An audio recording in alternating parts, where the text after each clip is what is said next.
अस्सलामु अलैकुम वरहमतुल्लाहि वबरकातुहू। उम्मीद है कि आप तमाम खैर आफियत से होंगे। अरफे का दिन कब है 2025 में? इस साल अरफे का दिन कब है और अरफे का रोजा कब रखना है और अरफा को अरफा क्यों कहा जाता है, ये तमाम चीजें आज की इस वीडियो के जरिए से हम आपको तफसील से बतलाने वाले हैं। बस आपसे दरखास्त ये है कि अगर आप हमारे इस चैनल पर नए हैं तो आप हमारे इस चैनल को जरूर सब्सक्राइब कर लें और साथ साथ बेल आइकन भी दबा दें ताकि जब भी हम कोई नई वीडियो अपलोड करें तो उसकी अपडेट आप तक पहुंच जाए। तो देखिए 9 जिलहिज्जा को, जैसे आज जहां से हम वीडियो बना रहे हैं इंडिया में अभी 8 जिलहिज्जा है और जुमेरात का दिन है। कल जुमे का दिन होगा, कल 9 जिलहिज्जा होगी। तो 9 जिलहिज्जा को हाजी, जितने भी हाजी होते हैं वो अरफात के मैदान में जमा होते हैं, तो इसलिए उसे अरफा का दिन कहा जाता है। तो अरफे का जो दिन है उसकी बहुत ज्यादा फजीलत हदीस शरीफ में आई है और इस रोजे की फजीलत भी बहुत ज्यादा हदीस शरीफ में आई है। कितने रोजे रखना है ये भी हम तफसील से समझ लें। तो देखिए अरफे का जो रोजा है इसकी फजीलत के बारे में मुस्लिम शरीफ की रिवायत है। हजरत अबू कतादा अंसारी रज़ियल्लाहु ताला अन्हु फरमाते हैं कि सहाबा इकराम ने जब आप सल्लल्लाहु अलैहि वसल्लम से अरफा के बारे में पूछा कि अरफे की रोजे की फजीलत क्या है, तो आप सल्लल्लाहु अलैहि वसल्लम ने बड़े प्यारे अंदाज में इरशाद फरमाया कि जो शख्स 9 अरफा यानी 9 जिलहिज्जा को रोजा रखेगा, अरफे का रोजा रखेगा, तो उसे इतना ज्यादा सवाब मिलेगा कि उसका 1 साल के अगले और 1 साल के पिछले गुना तमाम सगीरा माफ हो जाएंगे। तो इतनी ज्यादा फजीलत है सिर्फ अरफे के रोजा रखने की। तो लिहाजा हमें जरूर इस एक रोजे को इस फजीलत के पाने की वजह से जरूर इस रोजे को रखना चाहिए कि 1 साल के जो हमारे पूरे साल के जो पिछले गुनाह हुए हैं वो तमाम गुनाह सगीरा हमें अल्लाह ताला माफ फरमा देगा इस एक रोजे के रखने की बरकत से। और आइंदा जो 1 साल आने वाला है उसके भी हमारे अल्लाह ताला सगीरा जो छोटे गुनाह हैं वो तमाम माफ फरमा देगा इस एक रोजे के रखने की बरकत से। तो लिहाजा हमें जरूर इस अरफे के रोजे को रखना चाहिए।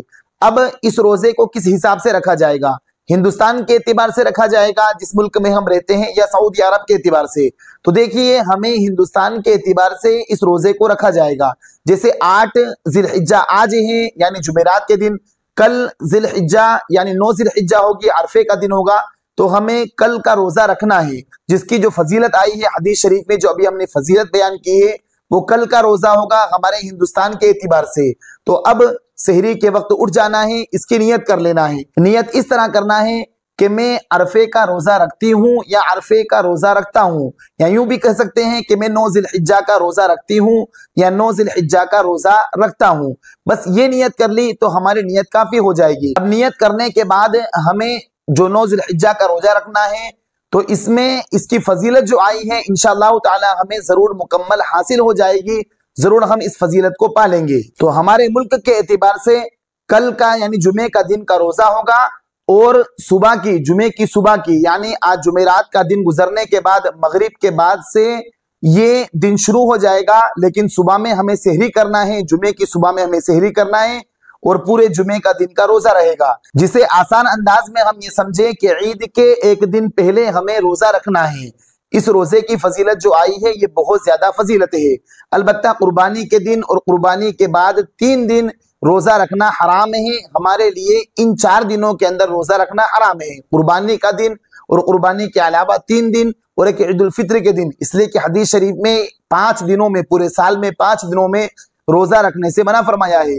ला तसूमू फी हादिहिल अय्याम फइन्नहा अय्यामु अक्लिम व शुर्बिम व बिअल, कि तुम इन 5 दिनों में रोजा ना रखो, यानी कुर्बानी के दिन और कुर्बानी के बाद के 3 दिन और एक ईद उल फित्र के दिन, इसलिए कि खाने पीने के दिन है और बीवी से मिलने के दिन है। तो लिहाजा हम इन 5 दिनों में रोजा ना रखें, लेकिन ईद उल अजहा से 1 दिन पहले वाले जो अरफा का दिन है हमें उसमें इस फजीलत को पाने के लिए जरूर रोजा रखना चाहिए। तो उम्मीद है कि आप इस मसले को अच्छी तरीके समझ गए होंगे कि अरफे का दिन कब है, रोजा कब रखना है, नियत क्या करना है, ये तमाम चीजें आप तफसील से समझ गए होंगे। अगर आपको ये वीडियो अच्छी लगी हो तो आप हमारे इस वीडियो को दूसरों के पास जरूर शेयर करें। फजज़ाकुमुल्लाहु खैरन व अहसन जज़ा। अस्सलामु अलैकुम व रहमतुल्लाहि व बरकातुहू।